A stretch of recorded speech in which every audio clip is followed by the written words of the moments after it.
di YouTube saya Richard Hadian. Baiklah, di sini kita akan membahas sedikit tentang upaya hukum. Terlebih dahulu saya akan memperkenalkan. Perkenalkan, nama saya Richard Parolian Hadian. Saya dari Fakultas Hukum Universitas Potensi Utama semester 5. Baiklah, saya akan menerangkan sedikit apa itu upaya hukum. Pengertian upaya hukum.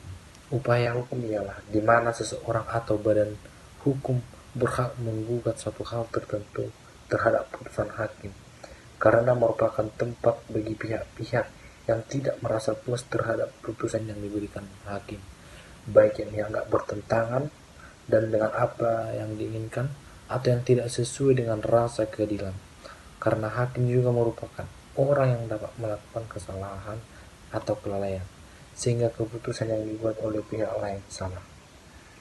Menurut pasal 1 nomor 12, upaya hukum biasanya akan mengatakan upaya hukumnya ialah hak terdakwa atau jaksa tidak menerima putusan pengadilan dengan upaya perlawanan, banding atau kasasi, atau hak terpidana untuk banding dalam hal dan dengan cara ditentukan dalam undang-undang ini. Dari sini dapat kita simpulkan bahwa upaya hukum ialah setiap usaha pribadi atau badan hukum yang dilakukan karena tidak kepuasan terhadap suatu putusan yang diberikan oleh hakim. Baiklah, kita lanjut. Apa itu jenis-jenis upaya hukum? Jenis-jenis upaya hukum. Setiap terpidana mempunyai hak hukum, yaitu mengajukan banding atau putusan yang dijatuhkan kepadanya oleh hakim pidana. Hak hukum ini dapat dilaksanakan jika terpidana merasa bahwa hukuman yang dijatuhkan berlebihan atau jika dia merasa tidak pernah melakukan kejahatan yang dituduhkan. Dalam praktek perkara pidana, kita mengenal dua macam upaya hukum, yaitu upaya hukum biasa dan upaya hukum luar biasa. Selanjutnya, mengenai penjelasan dua jenis upaya hukum ini dapat dijelaskan sebagai berikut. Lanjut. Yang pertama, upaya hukum biasa. Yang pertama, perlawanan atau verjet. Perlawanan atau verjet ialah upaya hukum tanpa kehadiran terdakwa berdasarkan putusan pengadilan. Pada dasarnya, kontradiksi ini jatuh ke pihak tergugat yang kalah atau dapat mengajukan banding atas putusan verjet. 2. Banding.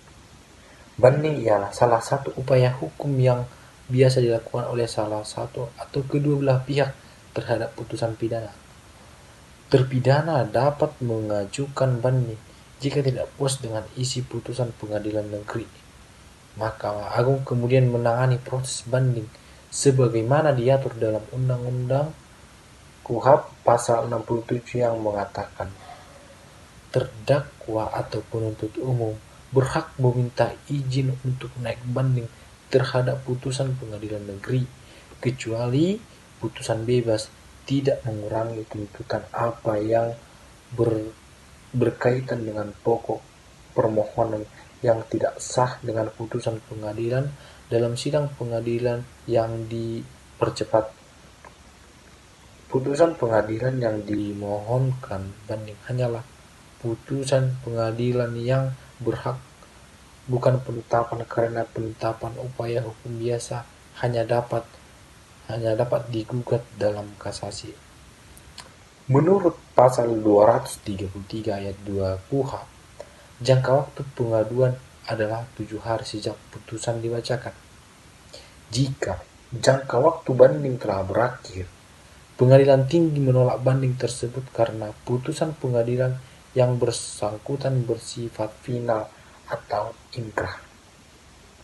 Lanjut, yang ketiga, kasasi. Kasasi merupakan salah satu upaya hukum yang ditempuh oleh salah satu atau kedua belah pihak terhadap putusan pidana.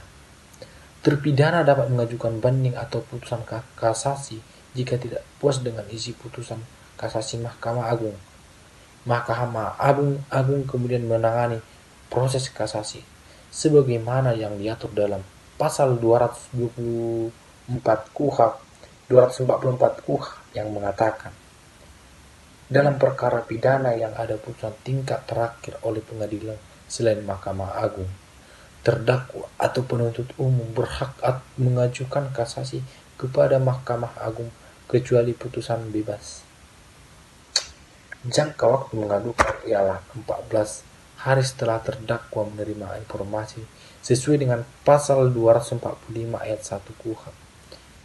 Jika jangka waktu banding telah berakhir, maka banding dapat menerima keputusan sebelumnya dan akan ditolak oleh Mahkamah Agung karena terhadap putusan pengadilan tinggi yang bersangkutan dianggap mempunyai kekuatan hukum tetap atau ingkrah. Lanjut kedua, judulnya upaya hukum luar biasa. Upaya hukum luar biasa yang pertama ada Derdenverjet atau perlawanan pihak ketiga. Derdenverjet yakni keberatan pihak ketiga terhadap keputusan yang merugikan pihak ini. Keberatan ini diajukan kepada hakim yang menjatuhkan putusan sengketa dengan cara menggugat para pihak dengan cara biasa. Jika keberatan dikabulkan, putusan yang disengketakan akan diperbaharui sejauh merugikan pihak ketiga.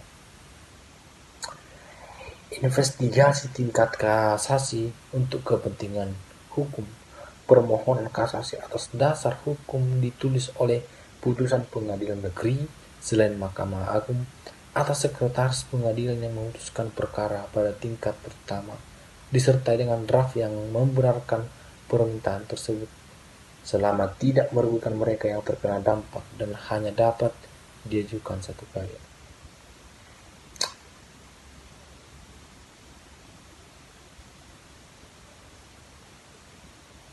Tata cara penyampaian putusan dengan penyampaian putusan dalam sidang banding menurut pasal 243 KUHP yang berbunyi, selain putusan pengadilan tinggi dan surat-surat yang dikirimkan ke pengadilan negeri yang mengeluarkan putusan tingkat pertama dalam waktu 7 hari sejak putusan, isi surat putusan dicatat dalam buku register pengadilan negeri yang memberitahukan kepada terdakwa dan penuntut umum setelah isi putusan itu dimasukkan dalam buku register.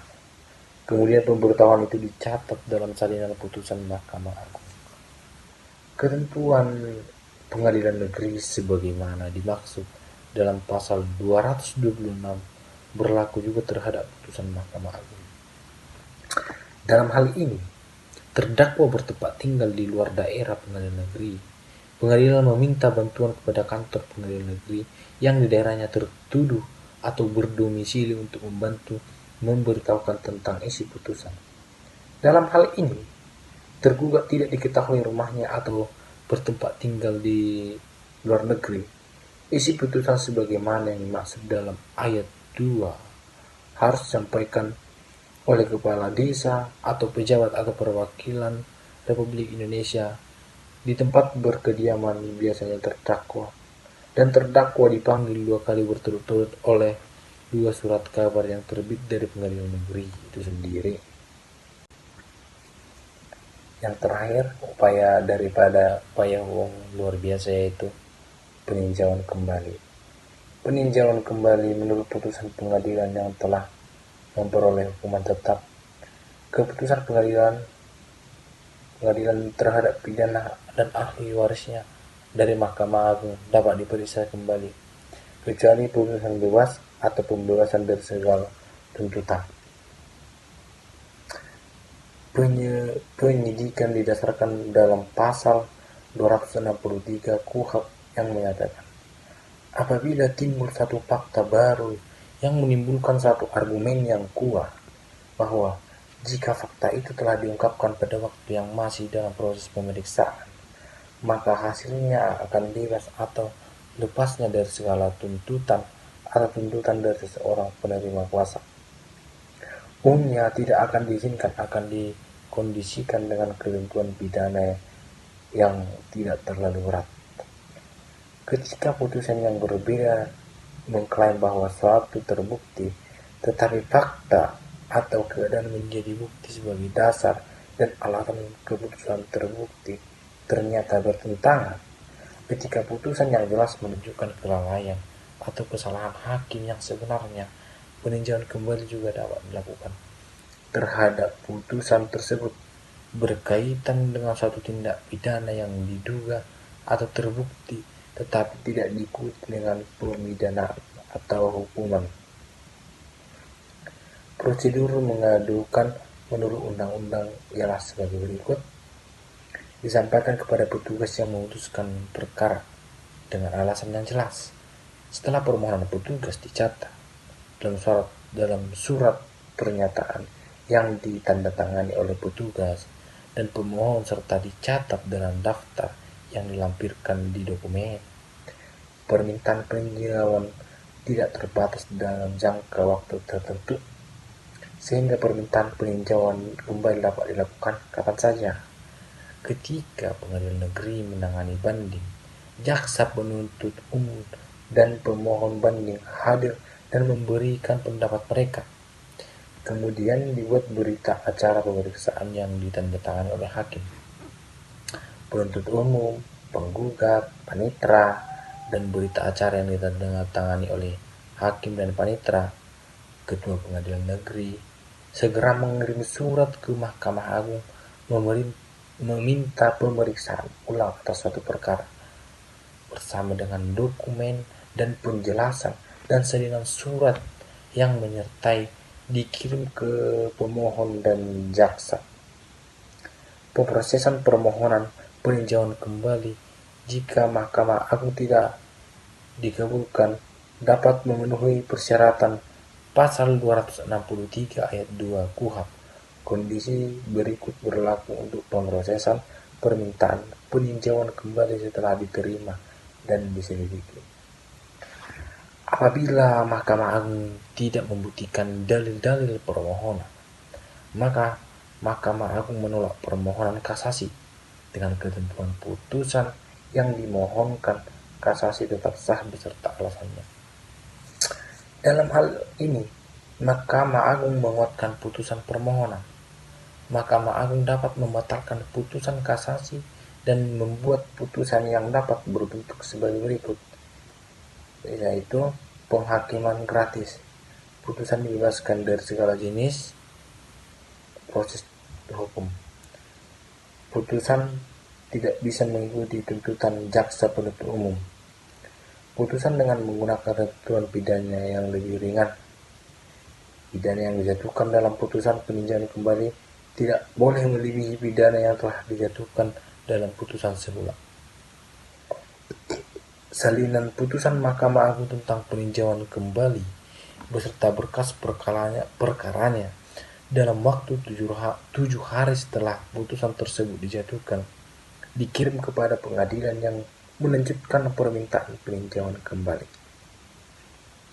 Di dalam peninjauan kembali berlaku juga ketentuan dalam pasal 243 ayat 2 dan ayat 3 dan ayat 4 dan ayat 5 KUHP dalam hal putusan Mahkamah Agung.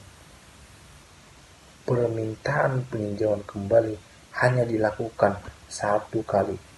Permintaan ini pun dapat menangguhkan maupun menghentikan pelaksanaan dari putusan tersebut.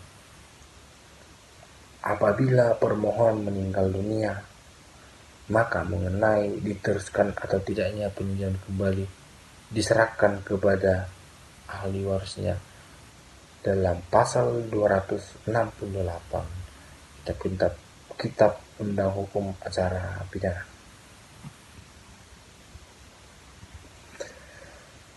Cukup sekian hasil pembahasan saya yang dapat saya sampaikan. Bila ada penyampaian atau